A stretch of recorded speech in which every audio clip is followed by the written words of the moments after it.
For a long time, you believed the problem was a lack of discipline.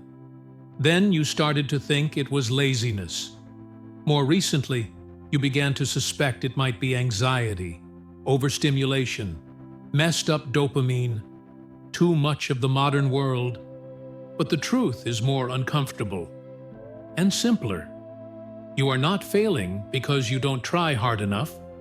You are tired because you try all the time. There is a silent, almost invisible moment when the mind stops being a tool and becomes a battlefield. That moment does not arrive with a dramatic collapse. It settles in gradually. It begins when you wake up already thinking about what you need to do. It continues when you try to relax but feel guilty for not being productive. It grows when you try to focus, and your own mind seems to sabotage every attempt at silence. What few people realize is that the suffering does not come from the thoughts themselves. It comes from the constant fight against them. In feudal Japan, long before any modern language about stress, burnout, or mental health existed, this battle was already known. Not by those names, but with brutal clarity. Miyamoto Musashi, considered one of the greatest strategists in history, never wrote about positive thinking or controlling emotions. For him, the most common mistake of a warrior was not fear. It was useless resistance. Musashi observed something that neuroscience confirms today. The more you try to force a mental state, the stronger it becomes. The human brain does not respond well to internal coercion. It responds to direction. There is a profound difference between commanding and fighting. Most people live fighting their own minds. They fight to stop thinking. They fight to concentrate. They fight not to feel fear, laziness, fatigue. And every fight consumes neural energy. Modern studies show that the prefrontal cortex, responsible for focus, decision-making, and self-control, is rapidly depleted when used to suppress repetitive thoughts. It is like trying to hold an inflatable ball underwater. The more force you apply, the more pressure it builds to resurface. Musashi understood this intuitively. In his writings and in the way he lived, he did not seek to silence the mind by force. He sought to stop placing himself in its way. There is a lesser-known passage in his philosophy where he states that the true error of a fighter is not feeling confusion, but becoming fixed on it. Fixation creates rigidity. Rigidity creates delay. Delay creates defeat. The same logic applies to the modern mind. When you wake up and immediately try to organize your thoughts, you have already entered combat. When you notice a distraction and treat it as an enemy, you strengthen the neural circuit of distraction. When you judge yourself for thinking too much, you activate the very systems in the brain linked to rumination. The mind does not need more pressure. It needs space. In neuroscience, there is a concept called the default mode network, a brain network, that activates when you are not focused on an external task. This network is responsible for memories, future simulations, internal reflection. The problem is not that it exists. The problem is trying to shut it down by force, creating a cycle of hyper-awareness and frustration. Musashi did not try to turn off the mind. He trained himself not to become entangled in it.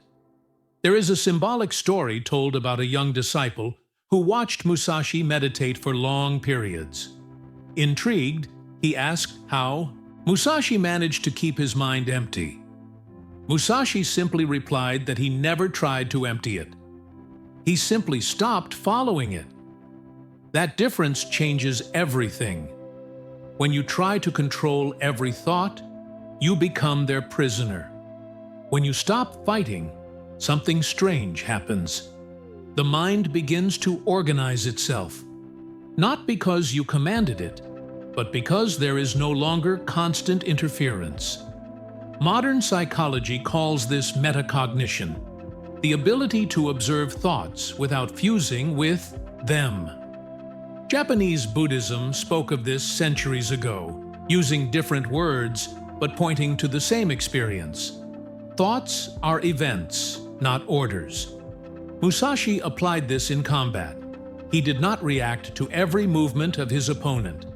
He maintained a broad, unfixed presence, allowing the correct action to emerge without excessive conscious effort. In the mind, the principle is identical. Constant struggle creates noise. Presence creates clarity. If you observe your own experience honestly, you will notice that moments of greatest lucidity did not arise when you tried hard to think correctly, but when you stopped applying pressure, perhaps in the shower, on a walk, or in that rare moment when you simply gave up trying to control everything. This is not failure, it is a signal. The human brain was designed to function in cycles of attention and rest. Ancient Japanese thought understood this as natural rhythm. Musashi spoke of flow, of not interrupting the internal current with unnecessary anxiety. The true method does not begin with complex techniques. It begins with a shift in internal posture, stopping the treatment of your thoughts as enemies. There is a silent mistake almost everyone makes when they decide to fix their mind. A mistake that does not look like a mistake because it is socially praised. It is called excessive effort. The more someone suffers mentally, the more they believe they must apply force, constant vigilance, rigid control. But the human brain was not designed to function under permanent supervision. When you try to control your thoughts directly, something very specific happens in the nervous system. The brain interprets this attempt as an internal threat, not an external, visible threat, but a signal that something is wrong. This signal activates ancient, deep circuits linked to survival. The amygdala enters alert mode. The body prepares. The mind accelerates. And paradoxically, thoughts multiply. That is why trying to stop thinking almost never works. That is why the more you try to calm down, the more agitated you become. That is why control turns into obsession. Musashi would never have been surprised by this. For him, defeat began the moment a warrior fixated on a single thing. Fixation was synonymous with vulnerability. In combat, staring too much at the opponent's sword meant losing sight of the whole. In the mind, staring too much at your own thoughts creates the same problem. Narrowed perception. Modern neuroscience calls this dysfunctional hyperfocus. The attentional system becomes trapped in internal loops, ruminating, evaluating, correcting, judging. Each cycle consumes glucose, neurotransmitters, mental energy. The result is not clarity, but fatigue. What Musashi proposed was the opposite of rigidity. He spoke of a spacious mind, a mind that does not contract in the face of chaos, that does not try to organize everything at once, that does not react to every stimulus, a mind that observes without unnecessary interference. This concept appears in many Japanese traditions. In Zen, it is called mushin, the unfixed mind. Not an empty mind, but a mind that does not cling. Musashi applied this principle in a brutally practical way.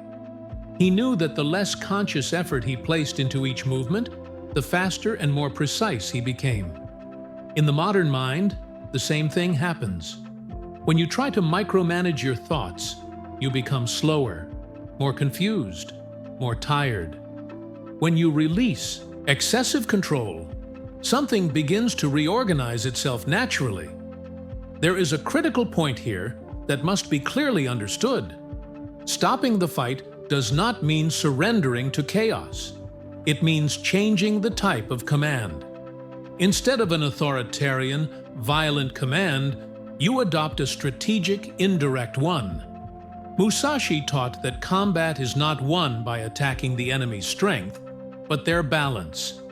With the mind, the enemy is not the thoughts. It is the relationship you establish with them. Contemporary psychology describes this as cognitive diffusion. Thoughts stop being seen as absolute truths and are recognized as transient events. This immediately reduces their emotional charge. The brain understands there is no real threat. The nervous system begins to exit alert mode. But this does not happen by rational decision. It happens through indirect practice. Musashi did not train by trying to be calm. He trained by being precise. Calm was a consequence. In the same way, you should not try to have mental control. That creates tension. You should train mental position. The correct position of the mind is neither against thoughts nor submissive to them. It is alongside them, like someone watching a river without trying to stop it, without jumping in. When you position yourself this way, something profound happens in the brain. Activity in the prefrontal cortex becomes more efficient. The limbic system reduces reactivity. The default mode network gradually loses strength, not through repression, but through disinterest. Thoughts arise but find no friction. Without friction, there is no fire. This is where most people fail, because they expect immediate results. But Musashi never believed in immediate results. He believed in alignment, in allowing the correct structure to produce the correct effect. Here comes the first practical movement of the method. It is not formal meditation. It is not visualization. It is not complex breathing. It is something simpler and more difficult. It is stopping the constant correction of the mind. Observe your routine. How many times a day do you try to adjust your thoughts? I shouldn't be thinking this. I need to focus. I have to stop this. Each of these phrases is a micro-attack against yourself. Each one reinforces the circuit of struggle. Musashi said that a warrior who corrects the movement in the middle of the strike has already lost. The strike must flow completely. Correction happens in training, not in combat. With the mind, it is the same. Training happens outside the moment of crisis. Training is learning to remain present without interference, allowing thoughts to come and go without internal commentary. This does not create passivity. It creates stability. At first, you will feel discomfort because your identity is used to intervening. The modern ego feels useful when it fights. It confuses control with constant vigilance. But little by little, something changes. The mind begins to settle, not because you commanded it, but because there is no longer war. There comes a point when something shifts inside you. It is not an explosion, not an epic moment. It is almost disappointing in its simplicity. You realize that thoughts continue to arise, but no longer demand a response. They pass like clouds that ask for no judgment. And for the first time in a long time, you feel space. This is the moment when the mind stops being an enemy to be conquered and becomes terrain to be crossed. Musashi would call this an open path. He never sought absolute control. He sought alignment. In his duels, he did not try to predict every movement of the opponent. He placed himself in such a stable position that any wrong movement by the other became visible. Victory came from posture, not aggression. In the mind, the logic is identical. Neuroscience shows that the brain organizes itself better when there is predictable rhythm and clear action, not when there is constant surveillance. That is why trying to think better rarely works, but acting in a simple, repeated way transforms the mental state almost effortlessly. Musashi understood this deeply. He did not separate mind and body. For him, mental confusion was almost always a sign of physical, environmental, or rhythmic misalignment. That is why his final method is not internal. It is external. Here is the core of the Musashi method to stop fighting your own thoughts. You stop trying to fix the mind and begin to organize the path it walks. The human brain responds to structure. When environment and body enter order, the mind follows. This is not philosophy. It is biology. The nervous system seeks efficiency. When there is no excess of decisions, internal conflicts automatically diminish. Musashi lived austerely not out of moral virtue, but mental strategy. Fewer choices, less noise, less friction. The practice begins almost trivially. You choose one fixed, simple ritual, repeated every day, that does not depend on motivation. It may be walking at the same time every day, sitting in silence for 5 minutes before sleep, organizing the same space with the same care. The content of the ritual matters less than silent consistency. Neurobiologically, this creates a powerful effect. The brain associates that ritual with predictability and safety. The amygdala reduces vigilance. The prefrontal cortex stops wasting energy trying to control everything. Thoughts begin to slow down on their own. Musashi did not meditate to calm himself. He repeated gestures until the body taught the mind. The second step is even more counterintuitive. You stop analyzing your thoughts. You do not try to understand them. You do not try to interpret them. You do not try to fight them. You simply notice when they arise and return to the gesture, to the ritual, to the body. This creates diffusion. Thoughts lose authority. The brain learns through direct experience that thoughts do not command action. Action comes first. The mind follows. This is a crucial point. The Musashi method does not place the mind at the top of the hierarchy. It places posture at the top, physical posture, life posture, internal posture. Over time, you notice something almost unsettling. Many thoughts that once seemed like problems simply disappear when they are no longer fed attention. Not because they were solved, but because they never needed to be.